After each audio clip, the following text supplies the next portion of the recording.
Another week in Philly, another week back here on the Claw Pod. Welcome to it, guys. I'm the AntMan, Ross, Marshall, Von, Erich here too. How's it been going back to the same venue over and over again? It's got to feel like a residency but it's not Las Vegas. It's Philadelphia, Pennsylvania. Dude, this has been my favorite thing that AEW has done, I think. Yeah. I love it. I love the same building multiple times. Like, we're starting to get a feel for what's around the area now too. And we're walking around and seeing cool stuff, and there's that famous wall everyone signed, we can find our names on there now. Which is in the bathroom. I kind of wanted the fans to guess and see who could guess where it was. But yeah, it's in the bathroom. Did you know that? No, I didn't know that. Yeah, it's in the bathroom. It really is. Yeah, the famous wall there. Have you stayed over a weekend where you've had a chance to go to maybe a Phillies game? Not a Phillies game, maybe an Eagles game. No. We have not, but like Ross was saying, we've been going around the area and just kind of feeling it out because you have so much free time in the beginning. We found some great gyro or gyro, whatever it's called. Gyro, okay. But we found two good spots and then made some friends.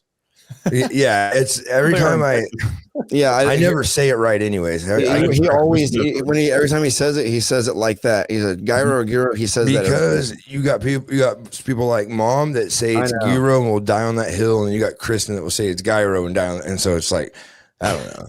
Yeah, there's a few words like that. You have to do that for people to freak out. Yeah, true. And then you meet a Greek person, and they'll tell you. Yeah, you meet a Greek one. Yeah. And they say you're all wrong. This is how you say it.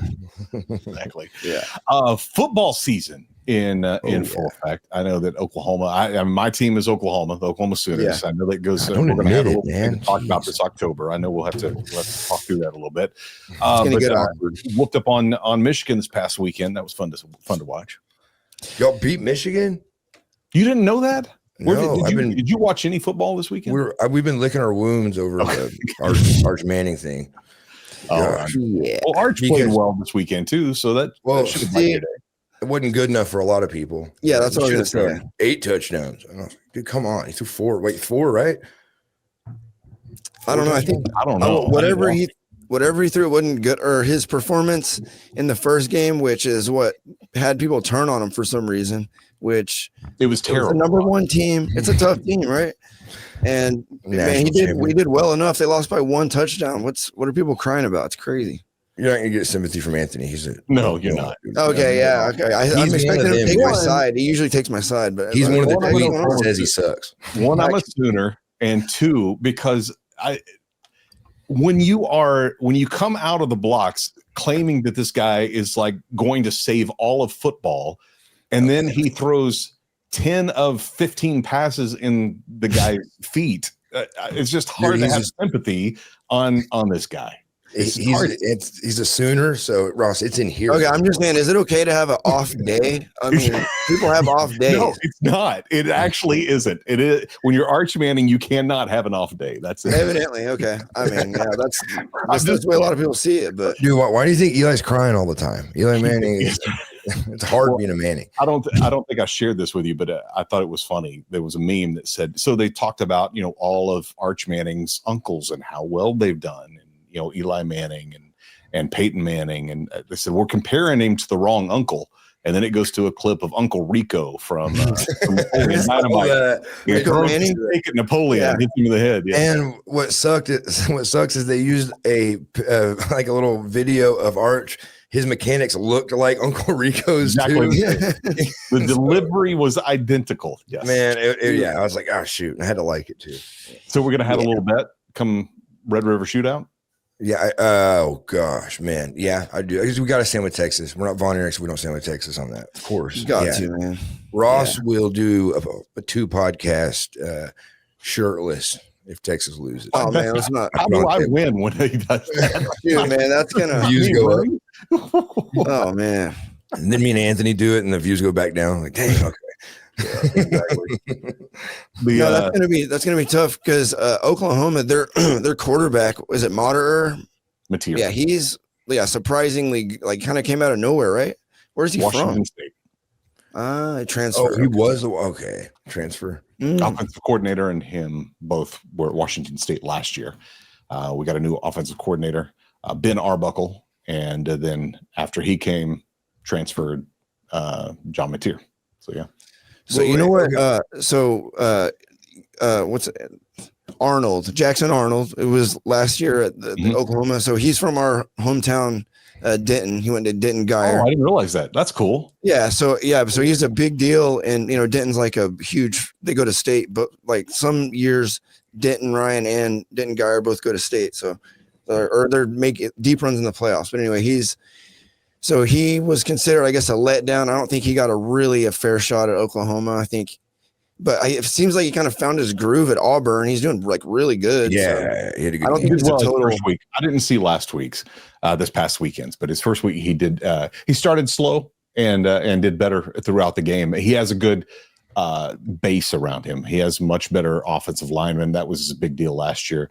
It was a weird. He was doing well in practices, but could never deliver in games. That's at least how it was presented in the media and by the coaches as well. They saw great stuff from him during practice, and then they weren't getting the same stuff on Saturdays, and it was frustrating. He wasn't the frustrating thing as an Oklahoma fan. It was everything altogether. It was his performance. We had so many hurt players on the offensive line. We were basically playing with high school students. I mean, guys that had their first year and not even young guys, not even close to being starters, and they had to be starters. And then we also had a bunch of wide receivers that were hurt last year too. This is just a better all-around team this year. And after that win over Michigan, there were still a lot of mistakes. And that's a big win though. Big win over Michigan, especially prime time. It was on ABC. The whole world was watching. And it was good to get that win. And coming up in October will be our route. So we'll have some time between now and then a few weeks for us to come up with a bet or something. Now, your nephews, big in football. How old are they? What grades are they in? They're getting close to having to make the decision on college, though, aren't they? So Eli's a senior now, wide receiver at Bernie, and he's second game in. And first game, Ross, don't you have the stats, or he did he get over 2 touchdowns the first game and won the last game? Is that right? Yeah, he had one of them got called back. I thought he had 2 and 2, but yeah, one of them got called back. I think he had 114 yards receiving the second game, and so that's a decent game for a receiver. Yeah, that's great. That's good. And does he have an idea of what he wants to do after high school? Since he was 4, he journaled, "I will be a Dallas Cowboy." That's his dream. He's like awesome. He's really humble on everything. That's just the one thing that's not a doubt in his mind. He's, I'm going to be a Dallas Cowboy. We went and watched Cowboys game, and I'll never forget. He was in the box, and he was his favorite receiver was Cole Beasley, and so he was watching Cole Beasley go up and down the field, and Beasley caught the ball and came towards our end zone. And that's when Eli was just hooked. And he was a little blonde kid at the time. Cole Beasley was, this little blonde guy on the team. Yeah. It was cool. It was perfect. What about college? Where does he want to go? Oh man. He obviously loves Texas. I think he really wants to stay in Texas, I think, but there's a few Texas schools he really likes. Yeah. And I don't think depending on how it goes, he's got letters from UTSA and Texas State and stuff or I don't know about Texas State, but a lot of his friends go there and stuff. But Texas isn't, from what I've heard, is University of Texas doesn't really recruit close to home for some reason. That was wasn't Baker Mayfield's big issue. He's like, I was right there, and they never recruited me, and then made an enemy, out of them. But completely different administration back then. But yes, you're exactly right. There's a lot of guys. Kyler Murray wasn't recruited by and he was exactly. Both of those guys went to prove something at Oklahoma, became Heisman Trophy winners, and now start every Sunday in the NFL. Yeah. Man, Texas was like, we got to fire somebody. That's right. Yeah. I was going to ask you, what is your view on that kid? Because me and Ross and I didn't, we had issues with Dylan Gabriel because he took Mackenzie Milton's spot at UCF. Yeah. And Mackenzie Milton was like, so we watched him in the same high school. Yeah. And they were quarterbacks at the same high school. And I thought it was kind of messed up that he followed him to UCF because I was like, man, why go to your best to fight for the same job. Yeah. Same job, went to the same school. He was great for us. And it was, that was kind of a lot of the talk last year is why didn't we keep Dylan? He wanted to stay for one more year and instead went with Jackson Arnold, which didn't prove to pay off for Oklahoma. But I wish, it was kind of at that time we needed to fish or cut bait. And it was time to cut and move on. And he decided he wanted to come back for one more year and did very well at Oregon. And so he was a great transfer, from, like you said, UCF to Oklahoma and then on to Oregon. But now it looks like, he's QB2 in Cleveland. So he is. Yeah. Okay. Is Flacco starting? Yeah, Flacco's starting right now. Yeah. And then 4 years old. I know, man. That's crazy. What did you say? 42? I thought 42? He was 40. Is he 42? I thought he was 40. Oh, I don't know. Okay. I think he's 40. Yeah. Wow. That's old for a quarterback in the Oh NFL. Man. Yeah. You think like team for sure, Mm-hmm. Did he come back? Was Flacco retired? I don't think he was retired. I think he was just kind of wondering. Oh, really? Okay. Man, but he got the starting job. That's pretty cool. But is Shador's on the team still or no? I believe he is, yes. But he's back up to Dylan, yeah. What happened recently? Was there like a some kind of drama or something? Like I heard he had something that happened. The other brother got cut. Right. Yeah, I saw right. The other brother got, So he got in a fight. Yeah, got in a fight on the field. Threw a punch on the field. Yeah. I wanted to defend it, but it looked like a punch. It really did. And I really wanted to see him play so bad. That's a shame that happened. I wonder if he'll get another chance. Man. Well, that's he'll get another chance. Expect that from the Claw Pod for the foreseeable future. Football season, this consumes a lot of our time. Sorry, I just have a lot of. I know. You're asking Anthony so many almost as much as wrestling. Almost as much as wrestling. Now we talked last week the turn from Sammy Guevara turning on you guys, and it kind of felt like that's just always been in the back of his mind, at least on you guys and or Dustin away having his surgery. I saw an update from him. He said he wished they had done this sooner. Feels like a whole new man. So I'd be excited to see when Dustin does come back. And but he's been quiet when it comes to what Sammy did to you guys. Has anybody talked to Dustin about that? That's a good question. I don't know. Yeah, we usually let Dustin. If there's information, if he passes, we'll let him come to us. We treat him like a general, and then when we're with him, it's like business as usual. But Sammy, I think Ross and I both felt something weird in the beginning. Like he had an incentive. There was something that was kind of. He was doing it for some reason, and there's like some kind of wall up for some reason, There really was a wall, and then Dustin is just Dustin, and I think Sammy knew that he was about to have this breakout year, which he had. He had a lot of success, won a lot of belts. I don't think anyone saw the TNT thing coming, and the timing of it was insane. But Dustin, the way he went out didn't rub Ross and I the right way. And I know it was like a hardcore match or whatever, but the screwdriver to the knee made us, we were so upset about it. It was Dustin took like a man though. He didn't cry about it, whine about it. But Sammy just, we felt that kind of from the beginning, and he's got a tag partner now. And so now he's in our world. We would love to, but we just want to hit him. We want to hit him after all that, because there's a lot of fake. I think at some point, at some point we're gonna bump into each other, and of course, hopefully it's sooner rather than later. But whatever it is, we're ready. It'll be fun. You head back to Philly tonight. You headed there for we'll be heading back to Philly. And Philly, I don't know why we didn't do this the other times we went to Philly, but we're staying in this hotel. I think the Marriott, connected to the airport, and it's cool. So much easier. Makes life so much better. And it's not far either, right? No, it really isn't. 300's not far from there. Have you been there before? Have you seen any match there before? No, I went there for WrestleMania 40. Went to Philly for that. Did not go over to the 2300 arena. We were busy with a lot of media stuff that was all kind of located either at where the Lincoln Financial Field or I think it's is it Wells Fargo? I can't remember what it is. It's the arena. I think so. It was there or north, so we never went down to industrial area. That area to check it. I wish we could have. It was a pretty packed weekend, and man, there's a lot going on that weekend.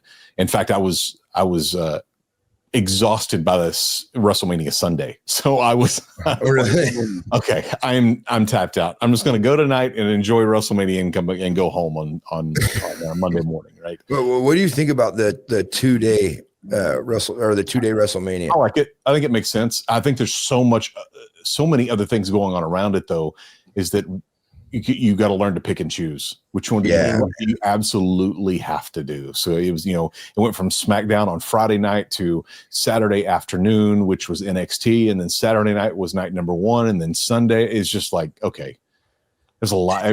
It was a lot of traveling, just back and forth in an Uber. And and I had to stay in New Jersey. I couldn't stay in Philly. It just, as far as hotels, were just outrageous. So. Did you go to every show? No, just those. I did SmackDown and then Hall of Fame afterwards. Stayed just through Paul Heyman, and then got up the next day and did stuff on Saturday, and went to NXT, and then. And there's not a lot in between. That's the thing, is that nothing was close. So you do NXT, and then you have like 4 hours before Mania starts. It's like, you just go back to the hotel. Well, that's 30 minutes away. Like, well, I know. We had to do that twice for WWE for dads, and you're exactly like that. There's no time to breathe. Nothing. And then I can imagine for Hall of Fame guys, they're doing Hall of Fame, and that's late at night, and then you got to be at Mania on Saturday to go out on stage and do all that. It's just it is a lot. I was really surprised with how fun the Hall of Fame was, though. Yeah. That really is like a treat, seeing everybody the guys get back together. But I was starting to run out of people putting in the Hall of Fame. I feel like, at one point, you think they'll run out of people? Like, a lot of people that are not in still that should be. And How many do they do every time? It's usually somewhere around between 5 and 8. Okay. Yeah, that's about okay. And then one of them is a celebrity, at least and then one of them is usually a posthumous induction. So they're just their families there. Is Shaq in there? I don't think Shaq is. No, I know. I believe. No, Shaq is not in there. Okay, he may be one of these days, though. Yeah, Snoop Dogg's in there. That's who. Yeah, Snoop Dogg. I knew there was a celebrity in there. Yeah. Hey, when we were in Philly, there was a guy like hanging out right by the gate when you get to the locker room. Yeah. We got in an argument about what state, and since you're from Oklahoma, you could probably answer that or help with this. But what state, when you think of professional wrestling, what state do you think is held the most importance to just wrestling in general? Like, has brought more wrestling memories and moments out of any other state? Well, he was saying Philly, and I was like, there's no way, dude. But no, I think it's very objective. For me, Texas has, because all my life for so long was just on Texas wrestling. It was just on. There were some. I guess I did watch UWF. That's where JR became that voice I always heard. UWF in Mid-South. And those were in Oklahoma. So, but it was always the same. It was just that area, Oklahoma and Texas. But it's probably New York if I had to. That's had the first WrestleMania, had the 10th WrestleMania, had SummerSlam for many years. They made WrestleMania the furthest too. If you're including television too, yeah. It probably have to be New York, and then Philly had obviously ECW, and that kind of changed things. That happened. That was a thing that happened after territories were kind of over with. It kind of was a territory model in a non-territory world, and still. Yeah, that's right. So I always wonder what that partnership would have looked like if my dad and Uncle Dave my dad would have taken that deal. My grandfather didn't want to do it, but what would wrestling look like right now if World Class and WWF at the time would have combined, or what was that plan? I don't really know exactly what it was. But I think it also would have been interesting is if your dad had gone with his brother. He and Kerry were up there together. That could have been just. I'll tell you, it was weird at that time seeing Kerry in a WWF ring, though. Because I bet that was crazy. Yeah, that was crazy. Like I just saw him. Didn't I just see him at the football field in Ardmore, Oklahoma? Yeah. I was in New York now. That's weird. Yeah, What a different environment and atmosphere it must have been, you know. Man, what'd you say, Marshall? I said, did he have to move to New York, you think, back then, or is he getting flown out from Texas? I wonder. I don't know. Y'all would know that better. I think he was flying out like often, but he was living in Texas. Yeah, because I do remember Holly saying the travel was like really heavy for him. At one point, it started getting heavy for him. He was getting over. Yeah, if you're going every week in that schedule, and you're gone for the majority of the week.